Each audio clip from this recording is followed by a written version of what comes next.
Alors là aussi, même principe que pour les garçons. Il y a d'abord eu un tour de qualification où cette fois c'était un contre-la-montre. Elles se sont toutes élancées avec 15 secondes d'écart. Et il y avait 2 tirs à faire. Il y en aura bien 4 cette fois. Comme pour les garçons, on va vivre la même course. 4 tirs, 2 couchés, 2 debout. Et cette fois, non pas une chance pour l'équipe de France, mais bien 3. Chloé Chevalier, Camille Bénède et Caroline Colombo sont au départ. Elles ont bien toutes réussi la qualification, pas de problème. Elles vont pouvoir participer à cette Mastart du super sprint. Comme chez les garçons, ça va aller extrêmement vite. Ça va se jouer pour beaucoup sur le pas de tir, comme souvent sur le biathlon. Mais encore une fois, vu qu'on est sur une distance plus courte, et ben ça augmente cette importance du tir. Là aussi, on va voir des tirs rapides, des tirs engagés. De toute façon, une athlète qui déciderait de tirer doucement pour aller chercher un 20 sur 20 ne ferait pas la belle opération, car on verrait des athlètes aller chercher une pioche, finalement tirer plus vite et ressortir plus vite. Donc il faut être capable d'aller vite partout.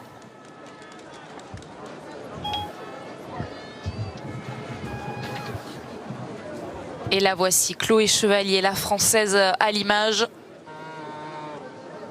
Alors justement, on a vu tout à l'heure Alexis avec Emilien que c'était un format qui pouvait lui plaire. Est-ce que c'est un format qui peut également réussir à Chloé? Oui, Chloé est capable de faire des bons tirs, des tirs rythmés, engagés. Et puis on est sur une distance qui est assez courte, elle qui est légèrement moins rapide sur la Coupe du Monde cette saison. Ici, elle peut très bien s'en sortir avec cette distance assez courte. Donc clairement, les Françaises sont là pour jouer la médaille sur cette course. Allez, Biélorussie, Ukraine et Suède sur la première ligne.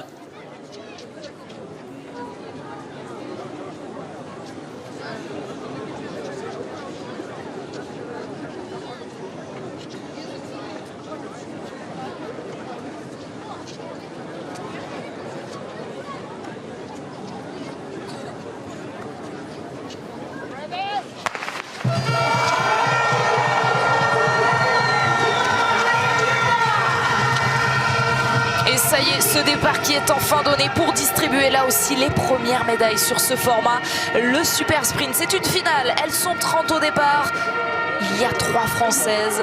Et tout de suite, eh bien, forcément, ça part très très vite sur ce format explosif. Ouais, ça part vite, ça c'est normal. Par contre, il faut faire attention de bien se placer. On est justement toujours sur ces distances courtes qui laissent pas le droit à l'erreur. Et forcément, on n'a pas le droit de chuter dans le premier tour. On n'a pas le droit de casser un bâton. Sinon, on perd tout de suite des secondes qui peuvent être importantes jusqu'à la fin de la course, qu'on n'arrive plus à rattraper. Cette neige par contre qui brasse toujours énormément, ça va pas être facile, hein, surtout sur le stade. On voit que pour le reste de la piste c'est quand même en bien meilleur état. Allez, c'est pour l'instant Semerenko qui a décidé de prendre la tête de cette course. Chloé est bien placée, les Françaises sont dans le paquet. Pour l'instant on va devoir attendre le premier tir pour vraiment se replacer. La piste étroite ne permet pas forcément de dépasser.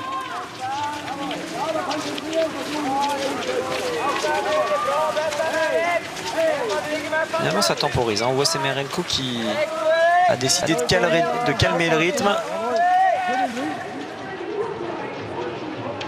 Clairement sur une distance de 1 km, les athlètes sont capables d'aller beaucoup plus vite. Alors même si on a une carabine dans le dos, on peut quand même s'approcher des allures qu'on pourrait voir sur les sprints en ski de fond. Certains biathlètes sont extrêmement rapides sur des séances de vitesse ou sur des formats courts d'1 km ou de 30 secondes. Donc là on le voit, ça skie moins vite que pour le début de la course des garçons. Les filles ont décidé de gérer. Alors c'est sûr qu'on est sur une distance qui finalement n'est pas si courte que ça pour elles. Il faut jouer avec ça aussi. Valj Semerenko qui fait partie des filles expérimentées de cette start list du haut de ses 34 ans. Qui était à Antols. Elle fait partie de ces biathlètes qui ont enchaîné championnat du monde et championnat d'Europe. Sa meilleure performance sur ces derniers championnats du monde, justement, c'était une 36e place sur le sprint du côté du Tyrol. Chloé Chevalier, elle, était bien là également à Antols, mais en tant que remplaçante, elle n'a pas participé aux courses. Chloé Chevalier, peut-être donc davantage de fraîcheur. Elle qui, pour l'instant, est la Française la mieux placée dans cette finale de super sprint. Allez, comme chez les garçons, ça va très vite. Et tout de suite, ce pas de tir, il est là.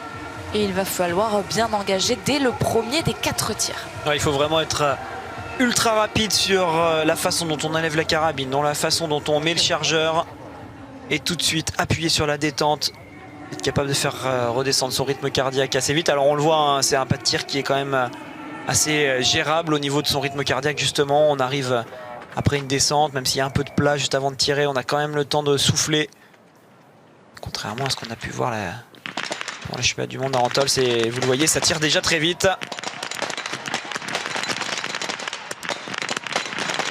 Et c'est la Russe Pavlova qui va pouvoir ressortir la première. Semerenko fait une belle opération également. Elle va être là, l'Ukrainienne. On regarde ce qui se passe pour l'équipe de France. Chloé Chevalier, pour l'instant, a décidé de tirer assez doucement. Allez, il y aura une pioche à effectuer.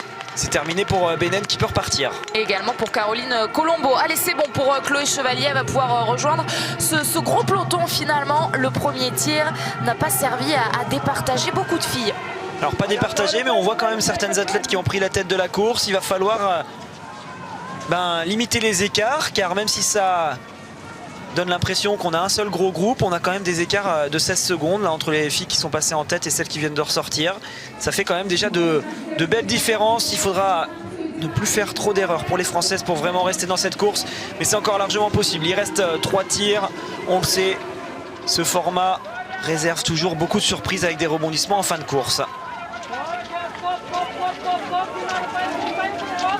Et tout à l'expérience, même si c'est un format qu'elle connaît peu, Valj Semerenko prend la tête une nouvelle fois, concentrée sur cette course. Attention à Limbekava qui est en train de revenir fort. Ouais, Limbekava qui se replace tranquillement là sur la droite. On va voir ce que ça donne pour les Françaises et si elles sont vraiment dans ce premier groupe. Non, il y aura un petit écart entre celles qui viennent de passer et les Françaises qui arriveront derrière. Allez, Limbekava qui décide de faire le spectacle. Alors c'est une athlète qui a du mal justement quand elle est dans ce genre de situation. C'est une athlète qui a du mal à rester derrière. On sait qu'elle aime bien se mettre devant quand elle prend par exemple les départs en relais. Et c'est pas forcément ce qui lui réussit le mieux, car ensuite il va falloir repasser sur ce pas de tir. Quand on a trop donné sur les skis, parfois on le paye cash quand on est en train de tirer face aux cibles. Et il y a une vraie gestion, Alexis, aussi dans ce genre de format psychologique, ne pas se laisser s'emballer par un format très excitant. Il faut faire attention car on se dit c'est plus court, donc on a l'impression qu'on va être moins fatigué, mais finalement on monte plus haut en intensité. Donc on arrive avec des essoufflements qui sont même plus hauts que ceux qu'on peut avoir d'habitude. Quand on doit gérer un 10 km, on va, je sais pas, si on a un rythme cardiaque qui peut au maximum monter à 200 pulsations cardiaques, sur un format long, on va rester aux alentours des 180, on va éviter de passer trop haut. Par contre là, sur un format beaucoup plus court, on peut se dire, allez, vu que c'est moins long, je vais en mettre plus, et on peut se retrouver sur des fréquences cardiaques aux alentours des 190 quand on arrive sur le pas de tir. Donc il faut se méfier de ça. Il est là le deuxième tir. Toujours peu de vent. On va encore une fois avoir des tirs extrêmement engagés, extrêmement rapides. Et c'est une nouvelle fois un tir couché. On passera tout à l'heure au tir debout. Le premier groupe, il est là, avec ses 8 biathlètes si je ne me trompe pas. Et puis derrière, Chloé Chevalier est dans le groupe de poursuivantes, toujours avec son dossard numéro 5. Ouais, ça veut dire que c'est elle qui va le mieux sur les skis pour les Françaises. Elle a réussi à se replacer dans ce tour. Allez, Semerenko est déjà quasiment prête à tirer à la cible numéro 1.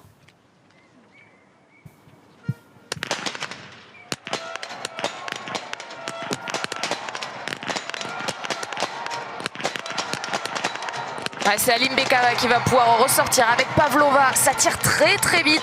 Est-ce que la Tchèque en haut, Jurkova, oui, elle va pouvoir ressortir.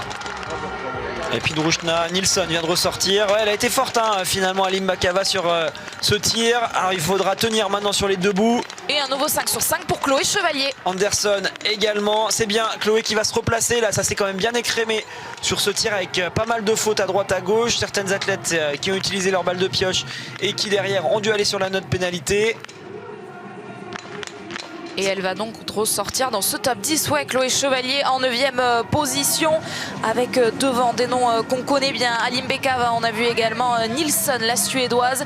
Et Valj Semerenko, attention, est toujours là. Ça va ressortir pour Caroline Colombo et Camille Bennett qui sont juste là derrière. Là aussi, il y a eu des tirs corrects avec pas de tour de pénalité.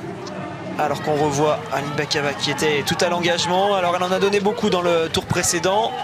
Parce que mine de rien, il y a quand même pas mal de tours de ski à faire, même si c'est une distance qui est courte. Au fur et à mesure des passages, on en laisse de plus en plus. L'acide lactique sur ce genre de format monte quand même pas mal dans les jambes. Et au bout d'un moment, ça vous tétanise complètement musculairement. Donc on va voir quand même celle qui est capable de tenir correctement sa gestion de course jusqu'à la fin de ce dernier tour. Aline Bakava, pour l'instant, a décidé de rester en tête, comme tout à l'heure, en imprimant ce rythme. Je vous le disais, Valch-Semerenko n'est pas loin. Elle est juste ici. On se méfiera d'Emma Nilsson, la Suédoise. Là aussi, on a quand même une belle équipe de Suède. On parlait de grands noms pour certaines nations de l'Est. Et puis d'une équipe dite B pour d'autres nations.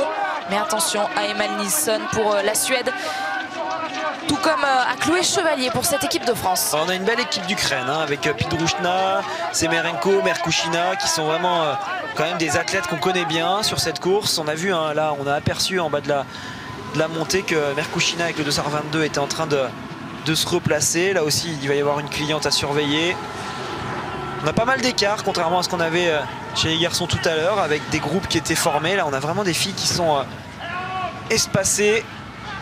Mais on arrive vraiment au moment où ça va compter. Ces tirs debout qui vont être exigeants. Avec toujours beaucoup d'engagement et de rythme à mettre. Ça peut provoquer pour pas mal d'athlètes des erreurs. Et on espère que ça va passer encore pour Chloé Chevalier qui a décidé de tirer, alors lentement c'est pas le mot, mais de poser davantage son tir.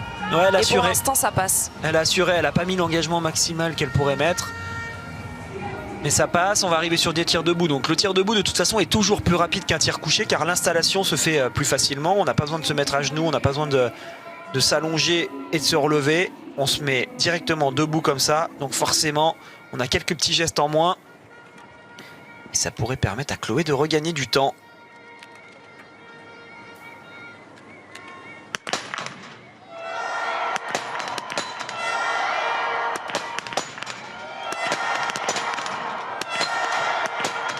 À domicile, Aline Bakava continue de faire le show. Elle va ressortir en tête, toujours avec Pavlova à ses trousses. Est-ce que Valch-Semerenko va pouvoir tenir? Elle a du mal à tirer sa troisième balle.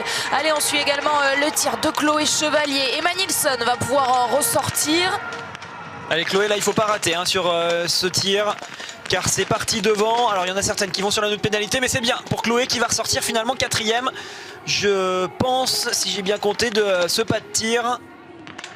Elle est parfaite, Chloé Chevalier, toujours donc ce 15 sur 15 et qui lui permet, oui, de ressortir à cette quatrième position. Ouais, par contre, Merkushina est dans ses skis. Elles vont être quand même plusieurs à jouer le podium là sur ce dernier tir. Il y a de la cliente derrière avec Semerenko, Pidrushna, Högberg qui passe. Et pour l'instant, c'est elle qui fait une belle démonstration, Aline Bakava. Alors même si elle a tiré très vite et très bien, il y en a une qui a fait encore mieux. C'est Pavlova, la russe, là, qui lui a finalement repris quelques secondes, je crois, sur ce tir. On va voir si elles sont ensemble, la biélorusse et la russe.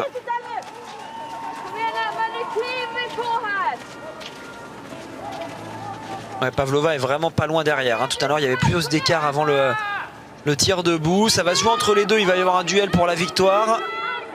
Alors, c'est toujours pareil. En biathlon, tant que le dernier tir n'est pas passé, même si on a de l'avance, c'est jamais gagné.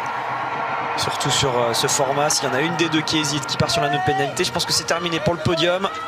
Il va falloir qu'elles tiennent leur carabine correctement. Nilsson, pour l'instant, tient la troisième place. Pidrushna et Merkushina, les Ukrainiennes, sont en compagnie de Chloé Chevalier pour jouer juste derrière si l'une des trois premières craque. Il y a peu d'écart et vous l'aurez compris avec cette balle de pioche, avec cet anneau de pénalité raccourci, il peut encore se passer beaucoup de choses. On a envie d'y croire pour la médaille, pour Chloé Chevalier. On l'a vu tout à l'heure avec Emilien Claude.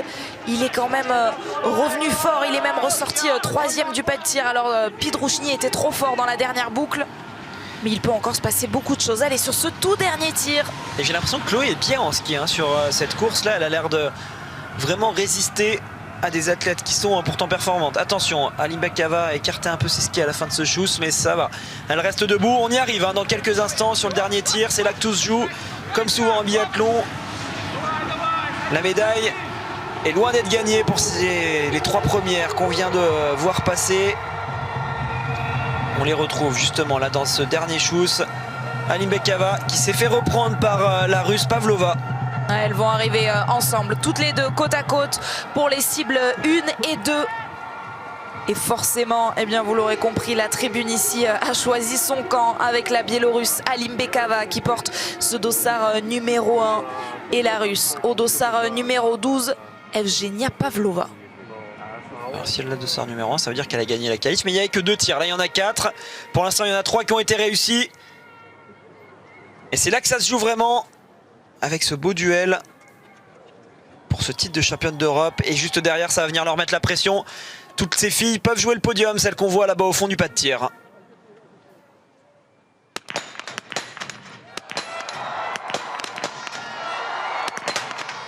Pavlova qui fait comme tout à l'heure, qui met la pression à Alimbekova et c'est elle qui va réaliser le tir parfait. Et en plus, Alimbekova part à la faute. Allez, il y a de la place pour ce podium. Chloé Chevalier sur le pas de tir. Ouais, ça peut revenir parce que si Alimbekova, ouais, alors il y aura un seul tour de pénalité. Elle a mis sa balle de pioche, par contre elle va quand même devoir aller perdre un peu de temps. Ça pourrait permettre à Pidrushna et Chloé qui pour l'instant ont bien commencé, mais Semerenko vient de réaliser un 5 sur 5. Allez, il faut se dépêcher, Chloé, la mettre. Ouais, c'est bon. Chloé Chevalier qui a réussi à faire basculer cette dernière cible qui va pouvoir ressortir. Pidrushna va être juste là pour Nilsson. Il y a une balle de pioche, elle a donc perdu du temps. Et Alimbekova n'est pas encore ressortie du pas de tir. Slivko, Kriouko se replace. Ça va jouer à rien du tout pour le podium. On va voir combien ressort Chloé exactement. Est-ce qu'elle est deuxième, troisième? On a vu qu'il y avait quand même pas mal de monde autour d'elle au moment où elle a terminé son tir. Alors on a totalement perdu les simulations là. Non, c'est bon, Pavlova est bien ressortie. Mais depuis, il y a également eu du monde. Donc pour ce dernier tour, un dernier kilomètre à parcourir pour aller Chloé chercher une première médaille dans ces championnats d'Europe. 3 Ukrainiennes face à elle, hein. Il y avait de la combinaison ukrainienne autour de Chloé. Donc Pavlova, elle a un peu d'avance sur tout le monde. Elle est seule en tête. Par contre derrière, on a 4 athlètes, il me semble, avec Chloé, 2 Ukrainiennes et une Suédoise, Nilsson, qui doit être pas loin derrière. Il y aura Pidrushna, Semerenko, Merkushina face à Chloé. Attention, Pidrushna qui est en train de se décaler pour essayer de passer. Allez Chloé, il faut tenir pour être sur le podium. Pour l'instant, c'est la 3e place, mais on voit que Semerenko est vraiment juste derrière. Et en attendant, il y en a une qui est pas inquiétée, ce dossard 12 de Pavlova qui devra aller chercher la médaille d'or. Pour l'instant, la médaille de bronze, elle est pour Chloé Chevalier. Devant elle, il y a ce dossard 24 d'Olena Pidrushna. Mais juste derrière, Val Semerenko est une vraie menace. Ouais, Pidrushna va plus vite que ses 2 adversaires du jour, avec Chloé qui tient bien. Et on voit que Semerenko est en train de craquer. Ça, c'est intéressant. Elle qui était devant depuis le début de la course, surtout sur les premiers tours. Elle n'arrive pas à suivre le rythme de Chloé. J'ai l'impression que c'est la même chose derrière pour Merkushina qui avait l'air d'être dans le dur. C'est Nilsson, la Suédoise, qui avait l'air d'être plus rapide que la 3e Ukrainienne. Ouais, Chloé qui bascule du bon côté de la médaille pour l'instant dans cette descente. Elle est 3e. Allez, Chloé Chevalier pour aller débloquer le compteur de médailles pour cette équipe de France dans ces championnats d'Europe. Alors Pavlova ne sera pas inquiétée, vous le voyez, elle a suffisamment d'avance pour pouvoir y croire. Est-ce que Chloé va revenir à la glisse sur Pidrushna qui est juste devant elle? Pour l'instant non, mais par contre Semerenko ne revient pas sur la Française qui tient, je pense, cette 3e place. Ouais, elle a été solide. Evgenia Pavlova, elle vient chercher le titre sur ce super sprint. En 2e position, il y aura bien une Ukrainienne avec Olena Pidrushna. Et elle est la médaille de bronze. Oui, cette fois, c'est bon. Semerenko ne reviendra pas. Chloé Chevalier vient chercher une très belle médaille sur ces championnats d'Europe, sur ce nouveau format, le super sprint avec le bronze. Donc. Et c'est Nilsson finalement qui va venir terminer devant Merkushina. Mais oui, belle course de Chloé. Ça fait plaisir de la voir heureuse comme ça sur cette ligne d'arrivée. Elle va lui faire du bien cette course. Alors on était sur un format particulier, mais je trouve qu'en ski elle était plutôt bien. Elle a réussi à bien résister dans ce dernier tour. Semerenko était pourtant très menaçante juste derrière elle. Ça fera une belle médaille de bronze. Et Chloé qui va avoir le sourire, alors que Alimbekova, qui elle était pourtant en tête sur le dernier tir, vient seulement de passer la ligne d'arrivée en 10e position. Et on va donc évidemment le vivre, ce podium, je vous le disais, qui débloque le compteur de médailles pour l'équipe de France. La première médaille de ces championnats d'Europe. Ce sera donc une médaille de bronze pour Chloé Chevalier. sur ce tout nouveau format, sur cette finale de super sprint. Le titre pour Evgenia Pavlova. Alors que Caroline Colombo va venir terminer 15e pour l'équipe de France. On va attendre le passage de la dernière française. Il s'agit de Camille Bennett qui sera donc au-delà de cette 22e place, puisque c'est la Russe Porchneva qui passe à l'instant. C'est sûr que ce format est intransigeant. Si vous hésitez sur le pas de tir, que vous commettez quelques erreurs de trop, que vous êtes obligé à chaque fois de passer par des balles de pioche, même s'il n'y en a pas beaucoup à utiliser, ça fait quand même des différences. On la voyait justement dans la dernière ligne droite, alors que oui, la réalisation est à chercher Aline Bekava, mais bon, c'est pas elle qui a gagné. Il restait un tir qui aurait été le tir de trop pour la Biélorusse. Elle est là, la 3e française de cette course. Camille Bennett termine 25e. Le sourire de Chloé Chevalier, on va en profiter, Alexis, parce que Chloé, on la voit depuis le début de la saison sur la Coupe du Monde. Elle a participé à toutes les étapes, mais c'est souvent compliqué d'entendre ces mots à l'issue de chaque course au micro de Tanguy Keroas notamment. Ah oui, on le sait, sur la piste, c'est pas évident de rivaliser avec les meilleurs temps de ski sur la Coupe du Monde pour Chloé, qui manque un peu de rapidité, mais par contre aujourd'hui elle s'est bien reprise et elle faisait plaisir à voir pour aller chercher cette 3e place.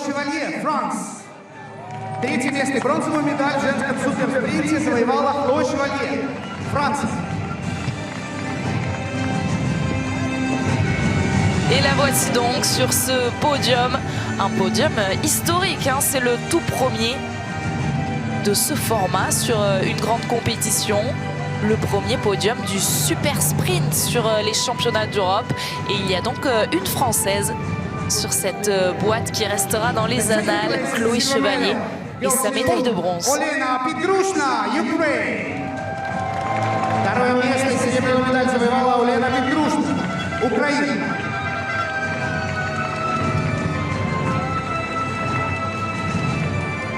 Chloé Chevalier, 24 ans à peine. Olena Pidrushna, 33 ans, vient donc elle aussi sur ce podium. Ce sera l'argent. La voici, la vice-championne d'Europe donc de ce tout nouveau format. Et puis tout en haut, on va appeler désormais Evgenia Pavlova. Evgenia Pavlova, Russia. Первое место открытого чемпионата Европы по биатлону 2020 в женском суперспринте завоевала Evgenia Pavlova. La voici, la toute première championne d'Europe du super sprint, donc Evgenia Pavlova, du haut de ses 26 ans. 1 Russie, 2 Ukraine et donc 3 la France avec Chloé Chevalier et cette première médaille pour le clan tricolore dans ces championnats d'Europe ici à Minsk.